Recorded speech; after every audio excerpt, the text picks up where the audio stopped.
We're at ISIS Live. We're talking to Nigel from Australia. That's right. So we see you on the stage. Describe to the audience what you do. Look, as a facilitator, I suppose the basic term would be MC, but I don't like the word MC. I don't think we need MCs. We need facilitators. So what I try and do is weave the whole theme of a conference together, make sure that I'm across all of the content. But also, if I can get involved early in an event, it really is about helping the message and the key objectives get through, as opposed to the old, here's John, here's, Tiffany. No, anybody can do that. So my role is to really help their objective get across. Looks like you're like the segue and making transitions, not just summarizing, but helping the audience digest what just happened in case they didn't quite draw the dots. Is that? You're very insightful. Oh, yeah. No, truly, that's exactly what it is.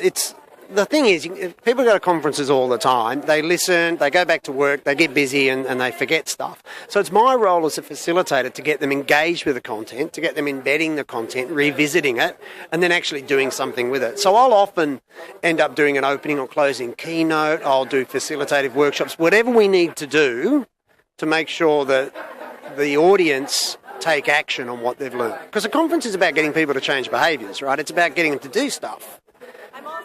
Earlier I called you a composter, because you help compost. And then I was thinking, well, you're needing these ideas, kind of like massaging that, helping them.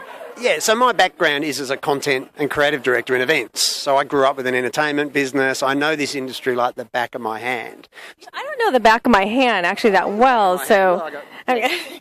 But you're right. It is about working with an audience, but it's about making sure that you've got to know the objective right up front. You've got to know what the client wants, and often they don't know what they want, so it's our job to make that. Well, it's such a cop-out for even a speaker, for example, or an MC or whoever it is, to kind of just do their job. That's not what we do. We're there to support the whole thing, and so it does blend sometimes into conference design. I do a lot of work as a meeting designer, structurally, content-wise. I work with my clients on structure and flow, and because that's I think that should just be part of what we do. To show up at a job, do your thing and leave is just, it's not right. It's unethical. It is. Let's fight back. So I've got a question. So some of your skills, like making all these segues and helping people understand it, if you go back, I don't know, a few years, like maybe when you were 10, 15, something like that. Yeah. Did it stem from there at all? Yeah. So what happened for me, I had an entertainment company, and we created entertainment for every event. So when someone would ring us up, for example, and go, we want a magician, I would just go, because I was naive, I would just go, why? Why do you want a magician? And they'd go, because we want to entertain people. Yeah, but why do you want them entertained for? Oh, because we need them to network. Okay. Why do you want them to network? And it was just incessant questioning, going, well, actually, you don't want a magician at all. What you want is this. And it's the same when you talk about segues and linking and introducing. We need to understand why is that next speaker there? Why is the structure the way that it is? So why am I introducing that person? And otherwise, what you end up with are these talking robots on a stage who goes, here's John, and John's the CEO of this company, he's been around for 20 years. And like, really? That doesn't do anything. It's about finding, why is John there? What's John talking about? What's his key message? How does that fit in with the big picture? And the only way I know of doing that is to get involved early and to prepare.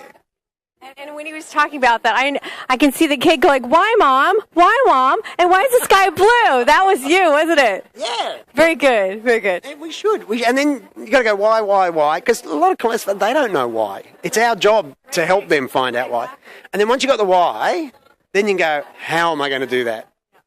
As opposed to sweeping statement that most presenters or speakers, facilitators will go, here's how I'm going to do it, here's what I'm going to do. Now, why am I doing it that way? It's completely arse about. You've got to get the why down first, and then what you do is irrelevant. As long as it supports the why, it could be anything. I never go into a booking premeditating what I'm going to do, because until I know why I'm there, it would be wrong. I'm thinking of a TED Talk right now. But okay, well, very good. His name is Nigel from Australia.